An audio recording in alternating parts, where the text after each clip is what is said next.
অনেকেরই ধারণা জামায়াত আর এনসিপি হয়তো একটাই জোট, যদিও এই ধারণার যথাযথ কারণও আছে। ইদানিং আবার মনে হচ্ছে তাদের সম্পর্কে দূরত্ব তৈরি হয়েছে। যে জামায়াত ইসলামী ও জাতীয় নাগরিক পার্টি গত কয়েক মাস ধরেই একসাথে আন্দোলনের পরিকল্পনা করছিল, তারা এখন আলাদা পথে হাঁটছে। স্বাভাবিকভাবেই প্রশ্ন উঠছে, হঠাৎ এই দূরত্ব কেন তৈরি হলো? আগামী নির্বাচনকে সামনে রেখে জুলাই সনদ বাস্তবায়ন, সংসদে আনুপাতিক প্রতিনিধিত্ব ব্যবস্থা ও অন্যান্য সংস্কার ইস্যুতে জামায়াত, এনসিপি, ইসলামী ছাত্র আন্দোলনগুলো কয়েকটি দল প্রায় এক কাতারে ছিল।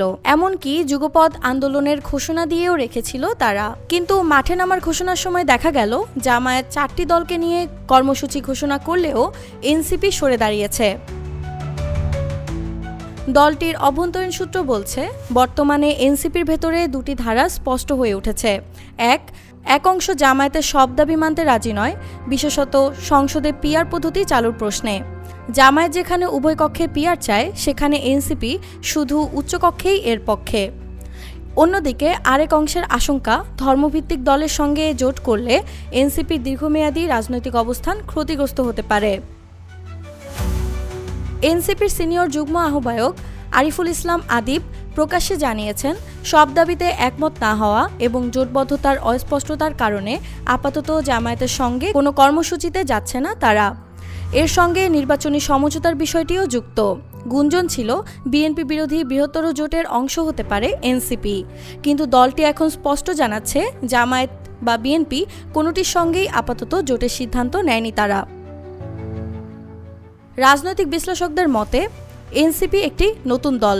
গণ অভ্যুত্থানের পর এর জন্ম হয়, যেখানে বাম ও ইসলামপন্থী দুই ধারার তরুণরাই যুক্ত হয়েছিল।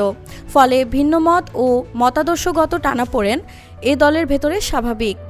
ঢাকা বিশ্ববিদ্যালয়ের শিক্ষক রাশেদা রওনক খান বলেছেন, একই লক্ষ্য থাকলেও স্বার্থ ও মতাদর্শের জায়গা থেকে ভিন্নতা তৈরি হয়, আর সেটিই দূরত্ব বাড়ায়।